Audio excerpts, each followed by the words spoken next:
So I had to take my square and mark this so that I can make up for the part where old dude cut off. That's the only way I know to do it. Alright, so all of my seams I have hooked up like this. It's basically a homemade seam phantom. I've already ran it on this one side for the sink, as well as this side for the sink. I put rods 2 inches back across here. I put rods 2 inches or an inch in back here, 2 inches over here. Now I won't be able to clamp my joint setter on this side of the seam, but I'll make it good no matter what.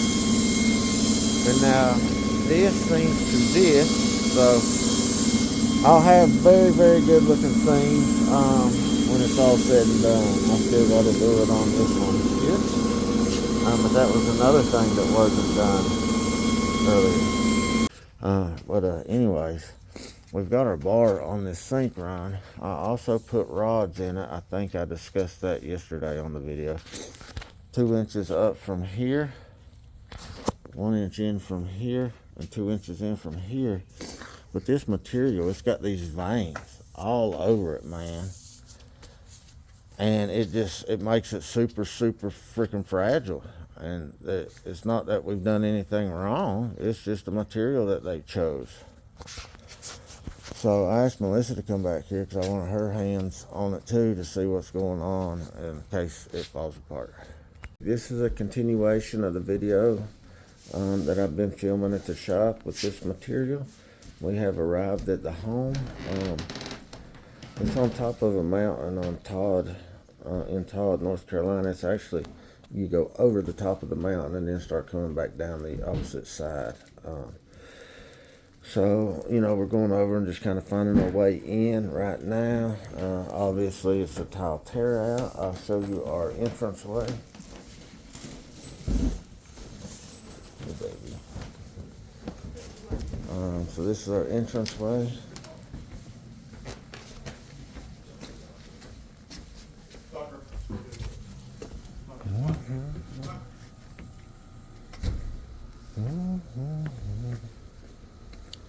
we're coming all the way out here.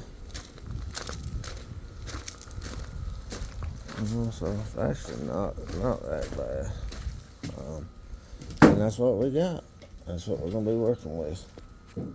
Alright guys, you know, anything I run into on a job, I show you what it is, how we work through it, and all that. So, obviously, on a tear out, nobody has x-ray vision, so we don't know what to expect. This had a piece of trim going across the front of the cabinets here, and of course going across the front of the tile. You guys know anytime you have tile countertops, you always have that piece of trim. So when we pop it off, we noticed that this piece over here is about 3/4 inch higher than the rest of the cabinets. You know, if you've got a substrate, you can't get in there to shim it up and support it and all that. So, of course, I let the customers know the situation and kind of gave them the options. We can, you know, get that trimmed down, or we can, you know, cut holes in the substrate and get the shims in there. And I know a lot of you in the comments are going to be saying you guys aren't cabinet people, blah, blah, blah. I know, I told the customers that, but we try to do the best we can to help people. So they actually called their guy who does this, and he's going to try to make his way out here and trim that down. And we're just going to kind of stay busy on everything else, and you know, try to work with them and get their countertops in. We was supposed to be here yesterday, so we're a day late. Anyway, so, but I'll show you kind of what this ends up being and all that once we get everything taken care of. And if you have any questions, I'll do my best to answer them. You know, it's not the first time I've seen this, and you know, we can use multi-tools and things like that and cut it down. But without having the proper tools, sometimes you get some chips and things like that in the wood, and it's scary, and it's, you know, you don't want to do surgery on somebody's cabinet when you're not a cabinet surgeon, you know what I mean? As I got so preoccupied with this, so anytime you have a tear out, you got to see how everything's connected and so on and so on. So this piece of tile's up. If you look, we've got a screw here. That shows us that this substrate is screwed down. If it were nailed down, we could just pry up on it and get it off. But with it being screwed down, that means we have to take every piece of tile off in order to get to the screws to pull it out. Guys, so I got most of this side done. I'm going to jump over here and help AJ and Hayden. There should always be a process to when you're tearing these out. You see all this dust and stuff on there? Well, if you pull this out and slant it, it's going to all fall in the cabinet. So the first thing I do is sweep all that off. Everything we do has a process. So it's a lot faster to take a broom and sweep this, take a vacuum it up, rather than pick it up and then it's fall down in the cabinets and you have to pick up every little thing out of the cabinets, dust it off, and then sweep underneath it. You got an area that you're pulling up, it won't come across, and so you know there's a screw in there somewhere. All you got to do is take a hammer and a chisel and just knock a little of this glue off, and you can usually find the screw.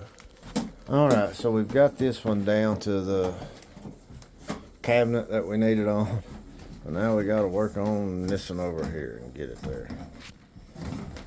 So I've heard people comment that they laughed when they seen all the like shims and stuff I put in something trying to separate it, but you really got to be careful.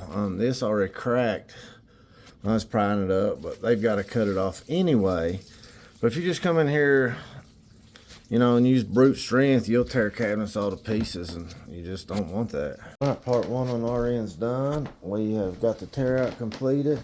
Everything got cleaned up. I am going to have to take this piece of wood here out after I'm doing kind of a final walkthrough. And the guy's here too. He's going to add some material here and here to make up for that. Alright, we got all the tops in, guys. I am getting ready to start putting this bad boy together, and wrapping it up. Got the first seam put together here. I went with a little bit of blue, a little bit of buff to get my color, and it looks good. Had to do quite a bit of shimming, as you can see, to try to get everything level. Alright guys, we've been working our butts off, so I slowed down a little bit on the videoing. But I wanted to just touch base and kind of show you where we was at. We've got everything installed, seams together, everything caulked out. Right now we're getting ready to start making it look pretty. We're going to clean everything, denatured alcohol, and then we're going to use Pro Seal for Quartzite. Seal it up real good, and clean up the floor and clean up our mess and get out of here. So I'll keep showing you as we progress through it. Alright guys, we finished, and it is getting late. It's almost 8 o'clock, but we've had super nice customers. They're totally understanding of us being here late. The job turned out real well. It's quartzite, as I said before. You guys know how quartzite is. It's dense and very hard to work with. You know what the time it takes to cut on the saw and all that. And you'll see in the beginning part of this video how we had to redo all the edges and all that. And then I did a short showing you how we did the flat overhang supports and all that. One thing, if you guys aren't familiar with this color, the transparent beige silicone matches it almost perfect, as you can see that on there. When I mixed my color for my seams, I actually did a touch of blue and then the buff color. And then in the veining, because we had issues with all these veinings, you can see the color I matches the other veins perfect. That we just used some yellow, some red brown, and then just a touch of brown. So just, you know, remember that for your colors if you ever work with this. But also the Pro Seal sealer, I don't know how familiar you guys are with it. You know, it's for quartzite. It's the most expensive sealer. It's what they tell you all to use for quartzite so it doesn't absorb the moisture. But my goodness, it's some stinky stuff.